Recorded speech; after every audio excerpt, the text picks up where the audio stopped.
কিয়ামতের ময়দানে আল্লাহ তাআলা নিজে বিচার করবেন। আল্লাহ তাআলার সামনে মাপনে কালা মিজানের পাল্লা দাঁড় করায় দেওয়া হবে। সমস্ত মানুষের নেকি আর বদি মিজানের পাল্লায় করে মাপা হবে, ওজন দেওয়া হবে। ওই দিন এক শ্রেণীর মানুষ দেখবে তারা হাইটা হাইটা হিসাব না দিয়া জান্নাতের দিকে যায়। ফেরেশতারা ডাক দিবে, এ আল্লাহর বান্দা দ্বারা ওই যে হিসাবের জন্য মিজানের পাল্লা দাঁড় করানো আছে, তোমাদের নেকি আর বদি টান দেওয়া হবে, ওজন দেওয়া হবে, তোমরা দাঁড়াও। ফেরেশতাদেরকে ওই বান্দারা জবাব দিবে, ও আমার ফেরেশতারা, তোমরা কি দেখো না আমি আল্লাহর জন্য জীবন দিয়েছি? এই দেখো আমার শরীরের ভিতর থেকে তাজা রক্ত।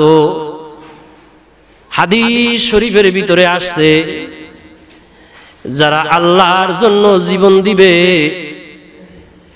ওই শহীদ ব্যক্তিকে গোসল ছাড়া তাদেরকে দাফন কাফন করবে এবং ওই শরীরের ভিতরে ওই তাজা রক্ত নিয়ে হাসরের ময়দানে উঠবে। আলহামদুলিল্লাহি ওয়া কাফা ওয়া সালামুন আলা ইবাদিহিল্লাযীনা ইসতাফা।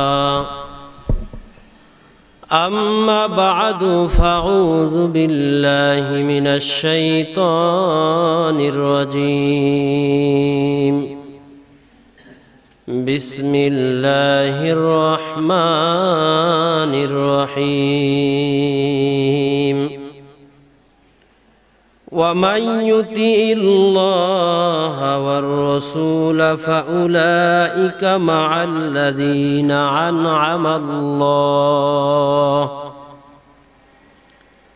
أنعم الله عليهم من النبيين والصديقين والشهداء والصالحين وحسن أولئك رفيقا. قال النبي صلى الله عليه وسلم: المرء مع من أحب، المرء مع من أحب. وقال تعالى وشان حبيبه: إن الله وملائكته يصلون على النبي يا أيها الذين آمنوا صلوا عليه وسلموا تسليما. اللهم صل على سيدنا ونبينا وشفينا وحبيبنا ومولانا محمد صلى الله عليه وعلى آله وصحبه وبارك وسلم. بلغ العلا بكماله كشف الدجى بجماله حسنت جميع خصاله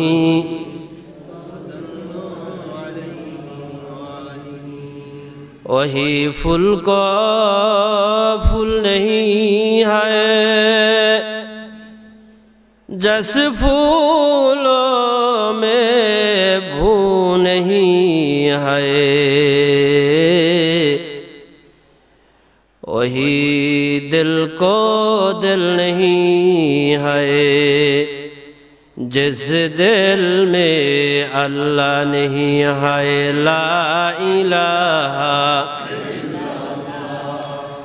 ला इलाहा इल्लल्लाह, ला इलाहा इल्लल्लाह, ला इलाहा इल्लल्लाह, ला इलाहा इल्लल्लाह, ला ইলাহা ইল্লাল্লাহু মুহাম্মাদুর রাসূলুল্লাহ সাল্লাল্লাহু আলাইহি ওয়াসাল্লাম। আল্লাহ তাআলার দরবারে লক্ষ কোটি শুকরিয়া। আল্লাহ তাআলা আল্লাহর ঘরে আসা বসার তৌফিক দান করেছেন। এজন্য দিল থেকে কলিজা ভরা দরুদ নিয়ে আমরা সবাই শুকর গুজার করি, সবাই বলি আলহামদুলিল্লাহ। আল্লাহ তাআলা ওয়াদা করেছেন, লা ইন শাকারতুম লা আযীদান্নাকুম ওয়া লা ইন কাফারতুম ইন্না আযাবি লাশাদীদ। যেই বান্দাবান্দি শুকর গুজার করবে আল্লাহ তাআলা তাদেরকে আরো বেশি করে নিয়ামত বাড়ায় দিবেন। আর যারা কুফরি করবে, কুফরুন শব্দের একটা অর্থ হলো ঢাইকা রাখা, যারা অস্বীকার করবে, ঢাইকা রাখবে, আল্লাহ তাআলা তাদের থেকে নিয়ামত ছিনায়ে নিবেন।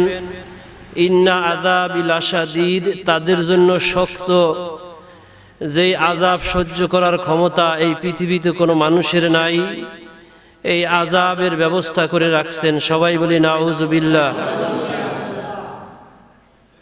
জুমার দিন এতই বরকতপূর্ণ একটা দিন, এতই দামি দিন, দামি সময়।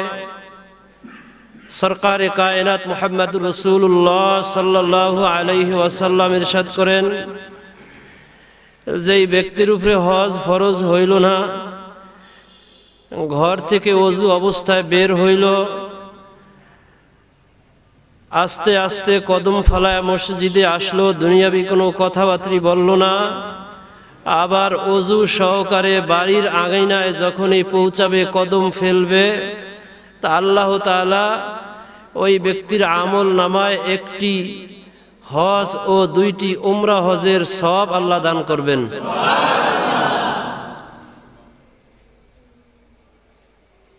এই হাদিসের ব্যাখ্যার ভিতরে কেউ কেউ বলছে যে আরাফার ময়দানে হাজী সাহেবরা যাওয়ার পরে যেই লাভবান হয়, আল্লাহ তাআলা জুমার দিন এর থেকেও বেশি ফায়দা আল্লাহ দান করেন। আল্লাহ তাআলা আমাদেরকে এই ফায়দা দান করুক, সবাই বলি আল্লাহুম্মা আমিন। নেক কাজ আসলে কোনো মানুষ ইচ্ছা করলেই করতে পারে না, যতক্ষণ পর্যন্ত আল্লাহ তাআলা তাকে সুযোগ না করে দিবেন। তো আল্লাহ তাআলা আপনাকে আমাকে সুযোগ করে দিছে বিধায় আমরা আসতে পারছি, নাইলে আসতে পারতাম না। অনেক মানুষ এই সময় অসুস্থতার কারণে হাসপাতালের বেডের ভিতরে আছে। অনেক মানুষ বিনা দোষে অথবা দোষ করে জেলখানার ভিতরে আছে। ইচ্ছা করলে আল্লাহ তাআলা অসুস্থ বানায়া বা কোনো আসামি বানায়া জেলখানার ভিতরে রাখার মতো এরকম শক্তি আল্লাহর আছে কি আছে না? তো আল্লাহ তাআলা আপনাকে আমাকে অত্যন্ত ভালোবাসার পরে আল্লাহর ঘরে আসা বসার তৌফিক দান করেছেন। এজন্য দিল থেকে আরেকবার শুকরিয়া আদায় করি, সবাই বলি আলহামদুলিল্লাহ। আমি যে আয়াতে কারিমা তেলাওয়াত করেছি, এটা আসমানি কিতাব আল্লাহ তাআলার কালামের একটা আয়াত তেলাওয়াত করেছি। যেই আয়াতটা সংরক্ষণ করছে নবী আরবি, এক একটা আয়াত শত শতবার তার জবান দিয়া পড়েছেন। অন্যান্য নবীদের সময় যেমন হযরতে মূসা আলাইহিস সালাতু ওয়াস সালাম তুর পাহাড়ে গেছে, তাকে তার নির্দিষ্ট কিতাব আল্লাহ তাআলা দান করেছেন এবং সেই কিতাব আইনা জাতির সামনে ফালাইছে, এই নাও জাতি, হে আমার উম্মত, আল্লাহর পক্ষ থেকে কিতাব আসছে, এই কিতাব পড়ো আর হেদায়েত প্রাপ্ত হও। কিন্তু একমাত্র কিতাব যেটার নাম হলো কালামুল্লাহ, যেটার নাম কি? আল্লাহ তাআলার কথা জিবরাইল আমিন আইসা আল্লাহর রসুলকে শুনাইছেন, আর আল্লাহর রসুল এক একটা আয়াতের শত শতবার হাজার হাজার বার পড়তেছিলেন। এই ভয়ে যে অন্য নবীদের উপরে যে কিতাব আসছে লিখিত আকারে, বই আকারে, বাইন্ডিং আকারে, কিন্তু আমার কাছে যে কিতাব আসছে এটা লিখিত আকারে আসে নাই, তো আমি যদি ভুইলা যাই তো একটা হরফ থেকে আমার উম্মত মাহরুম হবে। এজন্য আল্লাহর হাবিব বারবার তার জবান নাড়াচাড়া করতেন, উঠতে বসতে চলাফেরায় সব জায়গায় আল্লাহর কালাম তেলাওয়াত করতে থাকতেন। তো আল্লাহ তাআলা এই হালত, এই অবস্থা দেইখা জিবরাইল আমিনকে পাঠিয়ে দিলেন যে জিবরাইল আমিন যাও, লা তুহাররিখ বিহি লিসানাকা লিতাজালা বিহি। হাবিব, আপনি বারবার পড়ার দরকার নাই। আল্লাহ তাআলা আপনাকে এই পরিমাণ যোগ্যতা ব্রেন দান করছে, দুনিয়াতেই নয় কিয়ামতের ময়দানেও আপনি এই কোরআনে হাকিম ভুলবেন না। তো আল্লাহর হাবিবের এরকম শত শতবার পড়া একটা আয়াত আমি আপনাদের সামনে তেলাওয়াত করেছি। যেই আয়াতটার ভিতরে আল্লাহ তাআলা 4 শ্রেণীর মানুষকে বিনা হিসাবে জান্নাত দান করবেন। কয় শ্রেণীর মানুষকে জান্নাত দিবেন? বিনা হিসাবে জান্নাত দিবেন, যাদের কোনো হিসাব লাগবে না। আল্লাহ তাআলা 4 শ্রেণীর মানুষকে আল্লাহ তাআলা জান্নাত দান করবেন, বিনা হিসাবে জান্নাত দিবেন। আল্লাহ তাআলা 4 প্রকারের মানুষকে আল্লাহ তাআলা বিনা হিসাবে জান্নাত দান করবেন। ওয়া মাইয়ুতিল্লাহ ওয়ার রাসূল ফাউলাইকা মাআল্লাযীনা আন'আমাল্লাহু আলাইহিম মিনান নাবিয়্যিন।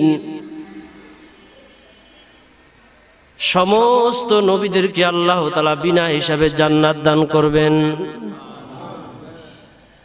হযরতে আদম আলাইহিস সালাতু ওয়াস সালাম থেকে সরকারে কায়নাত মুহাম্মদুর রাসূলুল্লাহ সাল্লাল্লাহু আলাইহি ওয়াসাল্লাম পর্যন্ত সকল নবীদেরকে আল্লাহ তাআলা জান্নাত দান করবেন, বিনা হিসাবে জান্নাত দান করবেন। এক শ্রেণীর উম্মত আছে আল্লাহর নবীদের ভুল ধরে, যেখানে আল্লাহ তাআলা নবীদেরকে মাসুম বেগুনাহ, আল্লাহ তাআলা সকল নবীদেরকে মাসুম বেগুনাহ হিসাবে স্বীকৃতি দান করলেন। সেই 1400 বছর পরে আইসা কোন মানুষ যদি বলে নবীরাও মানবিক গুণের থেকে ঊর্ধ্বে নয়, ভুলের থেকে ঊর্ধ্বে নয়, সবাই বলে নাউজুবিল্লাহ। আল্লাহ তাআলা কিয়ামতের ময়দান কায়েম করবেন, নিজে বিচার করবেন। ওই দিনও 4 প্রকার মানুষকে আল্লাহ তাআলা বিনা হিসাবে জান্নাত দান করবেন। এর ভিতরে 1 নম্বরে হলো ওয়ান নাবিয়্যিন। সকল নবীদেরকে আল্লাহ তাআলা বিনা হিসাবে জান্নাত দান করবেন। ওয়াস সিদ্দিকিন, সিদ্দিক বান্দাদেরকে আল্লাহ তাআলা বিনা হিসাবে জান্নাত দান করবেন। সিদ্দিক ওই মানুষদেরকে বলা হয় নবীদের কার্বন কপি।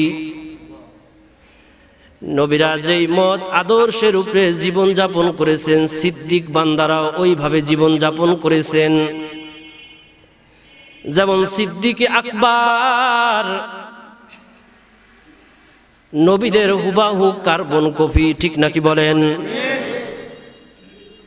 তো সিদ্দিক বান্দাদেরকে আল্লাহ তাআলা বিনা হিসাবে জান্নাত দান করবেন।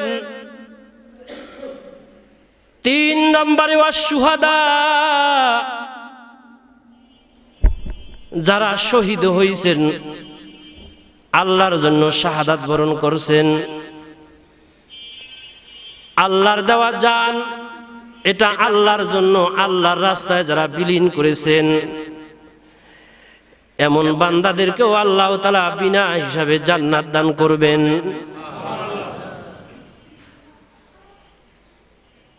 কিন্তু কিছু মানুষ তো যারা জান দেয় নেতার জন্য, দেয় কি দেয় না? দুনিয়ার জন্য জান দেয়। এমন মানুষও তো আছে যে আরেকজনের জান সে নিতে গেছে, আরেকজনকে মারতে গেছে, কিন্তু পরে নিজেই মারা গেছে। এরা কি শহীদ হবে? কথা বলেন, এরা শহীদ হবে? অথবা সেলফি তুলতে গেছে, এই অবস্থায় মারা গেছে।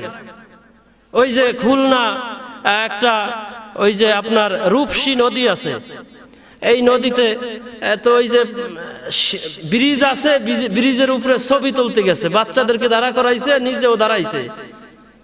তো এমন ঘটনা ঘটছে যে ছবি তুলতেছে, এই অবস্থায় পা কাইপা নদীর ভিতর পড়িয়ে গেছে, মারা গেছে। এরাও কি শহীদ?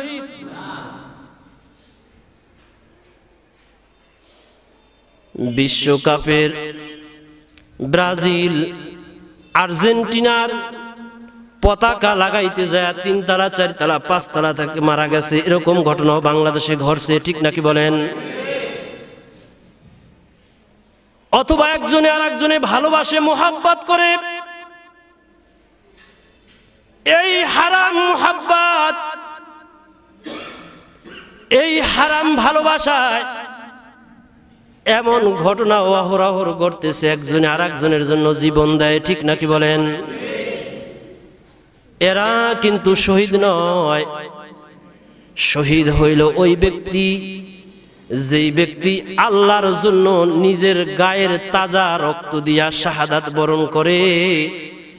অমন ব্যক্তি কিয়ামতের ময়দানে বিনা হিসাবে আল্লাহ তাআলার জান্নাতে চলে যাবে। কিয়ামতের ময়দানে আল্লাহ তাআলা নিজে বিচার করবেন।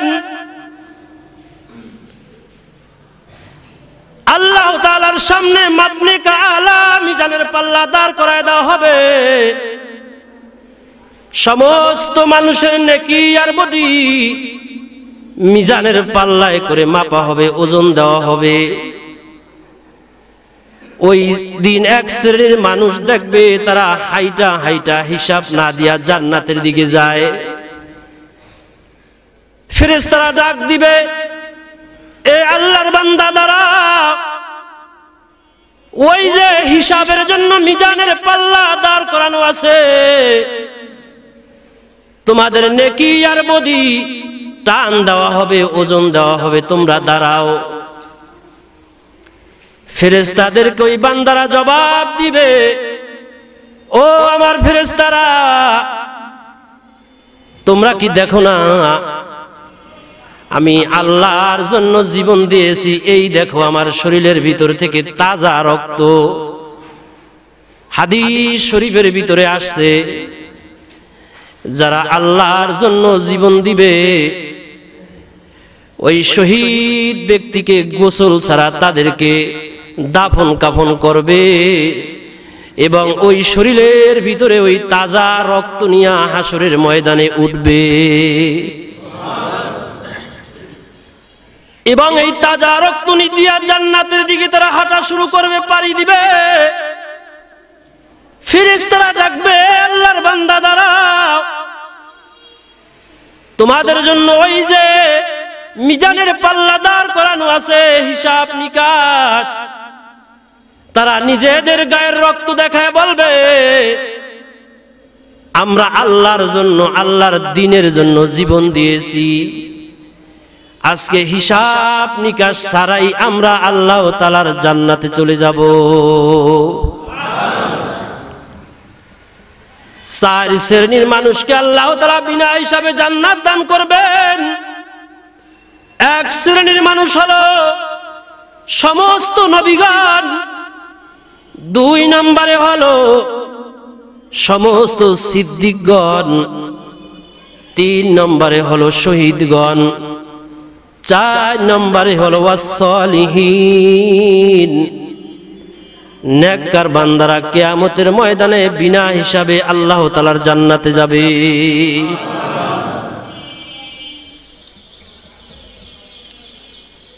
সাদিকিন বান্দা, সালিহিন ওই বান্দা যারা আল্লাহ এবং তার রাসূলের ইচ্ছা অনুযায়ী জীবন যাপন করেছে।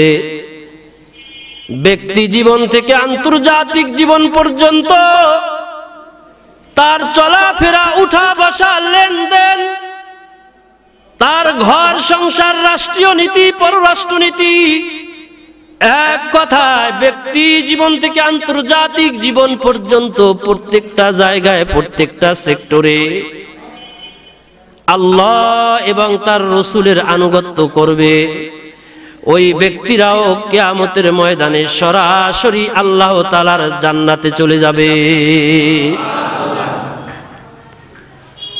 তো সালিহিন বান্দা ছিলেন নবীদের পরে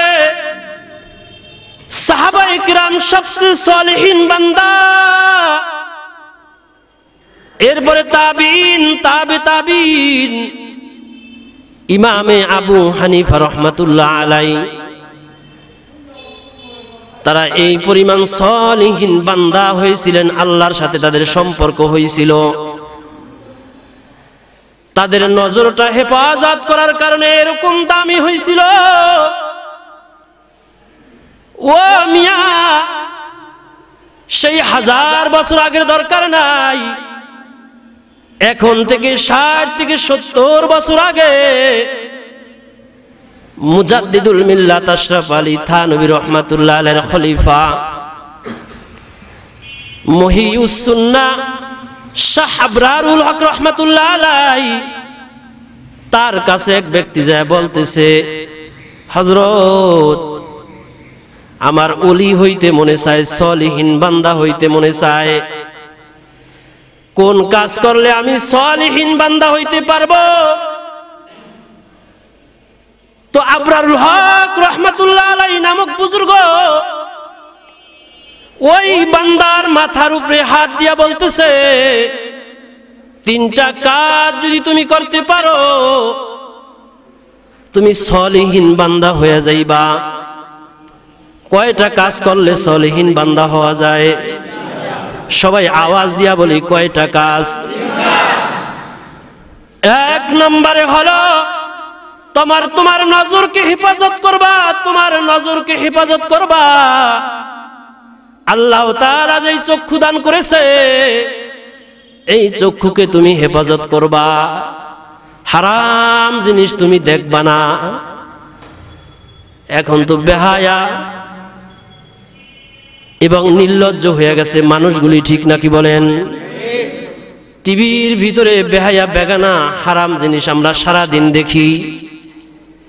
বেনকে তো দেখা যায় যে আছে, ঠিক না? জায়েজ আছে। ভাবির সাথে কথা বলা এবং দেখা সাক্ষাৎ করা, এটা তো জায়েজ, জায়েজ না?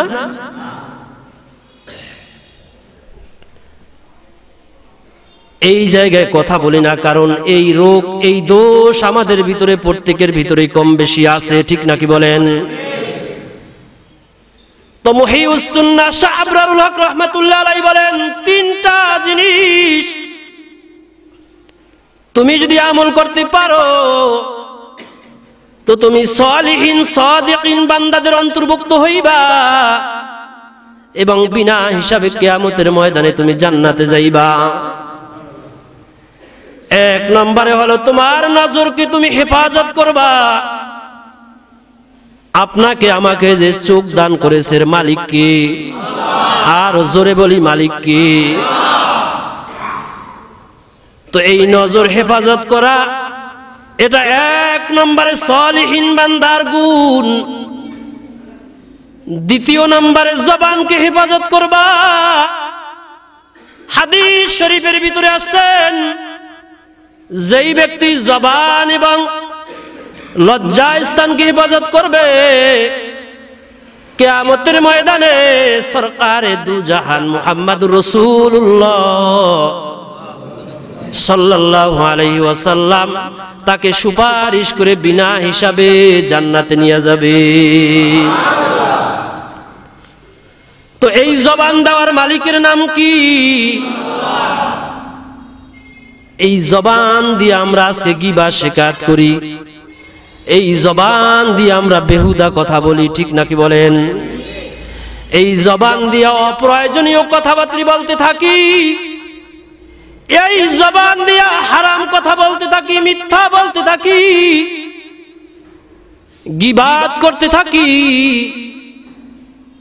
অথচ শাহ আবরারুল হক রাহমাতুল্লাহ আলাইহি বলছেন, যেই ব্যক্তি নজরকে হেফাজত করবে যেই ব্যক্তি তার জবানকে হেফাজত করবে এবং যেই ব্যক্তি তার অন্তর নামের যে একটা জায়গা আছে, এই অন্তরকে বদনিগাহি খারাপ ধারণা থেকে হেফাজত করবে, এই তিন শ্রেণীর মানুষ, তিনটা গুণওয়ালা মানুষ সাদিকিন বান্দা হিসাবে আল্লাহ তাআলার কাছে মকবুল বান্দা হিসাবে কবুল হয়ে যাবে। আব্দুল্লাহ ইবনে ওমর রাদিয়াল্লাহু তাআলা আনহু, আব্দুল্লাহ ইবনে ওমর রাদিয়াল্লাহু তাআলা আনহু আল্লাহর নবীর সামনে বসা। এক ব্যক্তি মসজিদের ভিতরে ঢুকতেছে, আল্লাহ নবী তাকে তাকায় দেখে বলতেছে, এই ব্যক্তি কিয়ামতের ময়দানে জান্নাতে যাবে। পরের দিন একই সময় একই ব্যক্তি মসজিদের ভিতরে ঢুকতেছে, আল্লাহ নবী আবার চার চেহারার দিকে তাকাইয়া বলতেছে, এই ব্যক্তিও কিয়ামতের ময়দানে জান্নাতের বাসিন্দা হবে। আব্দুল্লাহ ইবনে ওমর রাদিয়াল্লাহু তাআলা আনহু বলেন, আল্লাহর নবীর পবিত্র জবান দিয়া, আল্লাহর নবীর জবানটা হলো মুস্তাবাতুদ দাওয়া, আল্লাহ নবীর জবান দিয়া যেটা বাইর করেন আসমানের মালিক সাথে সাথে কবুল করে ফেলান।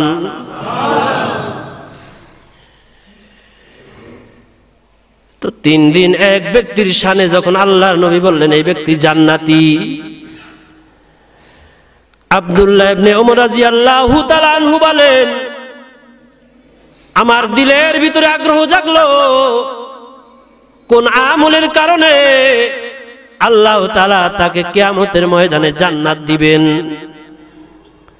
ওই সাহাবীর কাছে যায় বলতেছে, আল্লাহ নবীর সাহাবী, আমি আপনার মেহমান হইতে চাই, আমি 3 দিন আপনার বাসায় থাকতে চাই।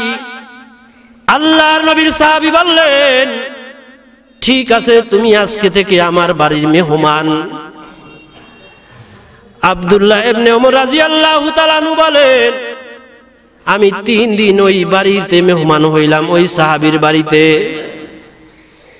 3 দিন লক্ষ্য করে দেখলাম স্পেশাল ব্যক্তিগত কোন আমল সে করে নাকি, কিন্তু আমি দেখলাম যখনই মসজিদে নববীতে আজান হয়, এই ব্যক্তি যে আল্লাহর নবীর পিছনে ইক্তেদা করে ইমামতি আল্লাহ নবী করে, উনি মুসল্লি হয়, আর বাড়ি আসে আর কোনো আমল করে না। 3 দিন পরে আমি জিজ্ঞাসা করলাম, আল্লাহ নবীর সাহাবী, আমি পরীক্ষার জন্য আসছিলাম, আপনি ব্যক্তিগত কোনো আমল করেন নাকি যার কারণে আপনি জান্নাতি হইলেন? আল্লাহ নবীর সাহাবী বললেন, আমি ব্যক্তিগত কোনো আমল করি না, কিন্তু আমি একটা আমল, একটা তবিয়াত আমার হয়ে গেছে, আমার দিলের ভিতরে কারো উপরে কোনো খারাপ ধারণা কোনোদিন হয় নাই।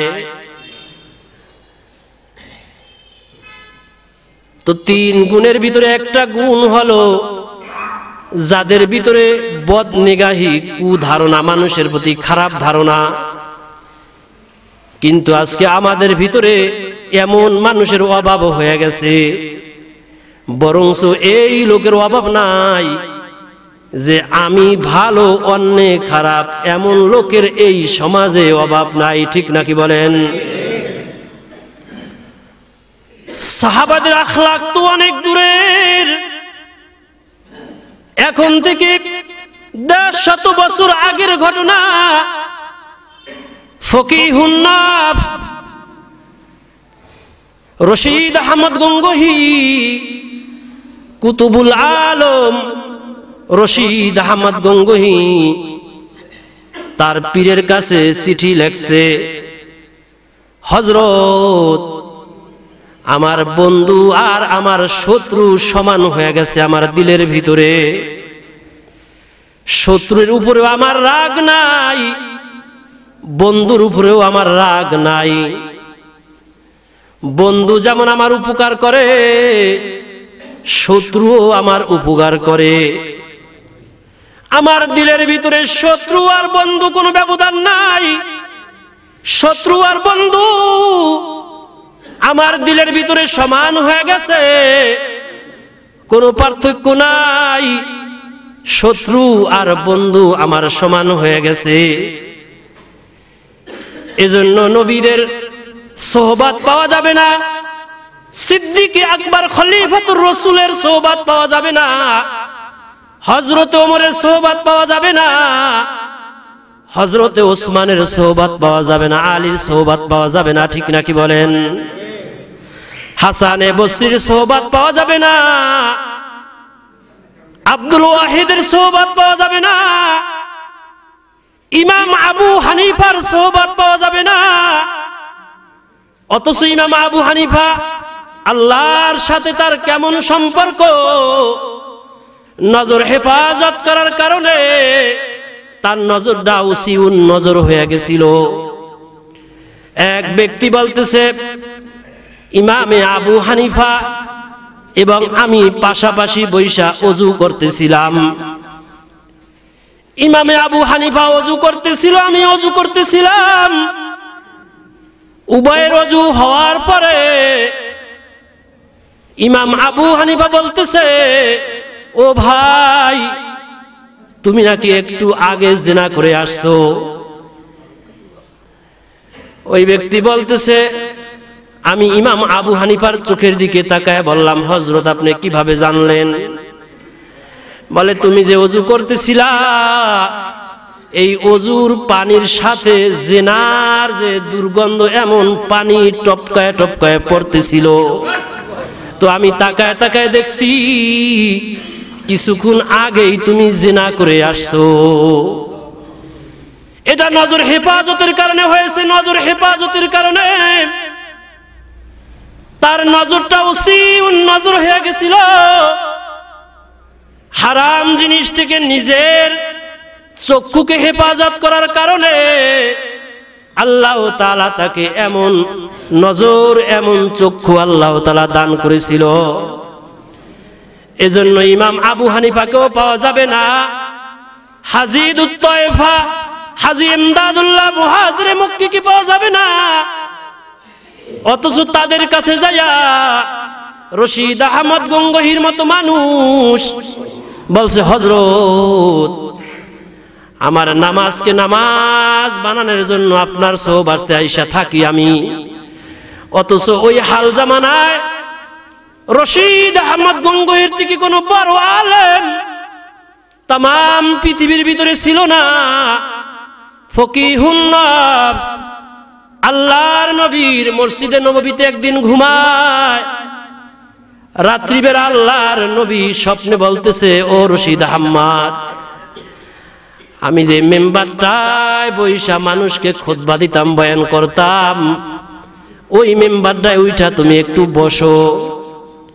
স্বপ্নের ভিতরে দেখতেছে রশিদ আহমদ গঙ্গোহী, আল্লাহর নবী তাকে তার মেম্বারে বসতে বলতেছে। ঘুমের ভিতরে রশিদ আহমদ গঙ্গোহী আল্লাহর নবীর মেম্বারে বসছেন। সামনে হাজার হাজার লোক। এই লোকের ভিতরে 100 লোকে 100টা প্রশ্ন করেছেন। স্বপ্নের ভিতরে রশিদ আহমদ গঙ্গোহী 100টা প্রশ্নের উত্তর রশিদ আহমদ গঙ্গোহী দিয়া দিছিলেন। আল্লাহ নবী বলতেছে, রশিদ আহমদ, আজকে থেকে তোমার নামের সামনে তুমি লিখবা মুফতি রশিদ আহমদ। তো রশিদ আহমদ গঙ্গোহীর হাতে হাতে বায়াত হলেন আনোয়ার শাহ কাশ্মীরি, যাকে বলতেন চলতি ফিরতি একটা কুতুবখানা। দারুল উলুম দেওবন্দ মাদ্রাসার লাইব্রেরির ভিতরে, কুতুবখানার ভিতরে ওই জমানায় 2 লক্ষর অধিক কিতাব জমা ছিল। বলি সুবহানাল্লাহ। তো আনোয়ার শাহ কাশ্মীরি নামক বুজুর্গর এই 2 লক্ষর অধিক কিতাব তার মুখস্থ ছিল। তো আনোয়ার শাহ কাশ্মীরিকে লোকেরা জিজ্ঞাসা করেছে, আনোয়ার শাহ কাশ্মীরি, আপনি এত বড় আলেম, আপনার মতো মানুষ রশিদ আহমদ গঙ্গোহীর দরবারে কেন যান? বলে, আমার নামাজকে নামাজ বানানোর জন্য আমি রশিদ আহমদ গঙ্গোহীর দরবারে যাই। হুসাইন আহমদ মাদানী আওলাদে রসুল দারুল উলুম দেওবান মাদ্রাসায় 38 বছর যাবত হাদিসের দরজ দিছেন। যেটা বুখারী শরীফের হাদিসের দরজ দিছেন। এত বড় শায়েখ, এত বড় আহলে হাদিস, আল্লাহর নবীর রওজার কাছে বসে 1 বছর নয়, 2 বছর নয়, একাধারে 22 বছর 4 মাযহাবের মানুষদেরকে হাদিসের দরজ দিছেন মিয়া। এই মানুষটাও রশিদ আহমদ গঙ্গোহীর পায়ের কাছে যায় দাঁড়ায় থাকতেন। তার আখলাকটা এত সুন্দর, তাওয়ারিকের ভিতরে লেখেন, ঘটনা এইভাবে বর্ণনা করেছেন। ভারতবর্ষে এক প্রান্ত থেকে আরেক প্রান্তে বিশাল দূরত্বের জায়গা। সকালবেলা ট্রেনে উঠেছে, একটা চেয়ারে হুসাইন আহমদ মাদানী বসছেন, সামনে আর একটা চেয়ারে একটা হিন্দু লোক বসছেন। হিন্দু লোকটা কিছুক্ষণ পরে যায়া রেল কর্তৃপক্ষকে বলতেছে, ও ভাই, আমার সিটটা একটু পরিবর্তন করে দাও। বলে, আপনি তো ফার্স্ট ক্লাসের যাত্রী, কোনো সমস্যা হয় নাকি? পাশের লোকটা আপনাকে ডিস্টার্ব করে নাকি, বিরক্ত করে নাকি? বলে, যে কোনো জায়গায় 3rd ক্লাস হোক আর 2nd ক্লাস হোক, আমাকে একটা সিটের ব্যবস্থা করো, কারণ আমি হিন্দু ধর্মে বিশ্বাসী।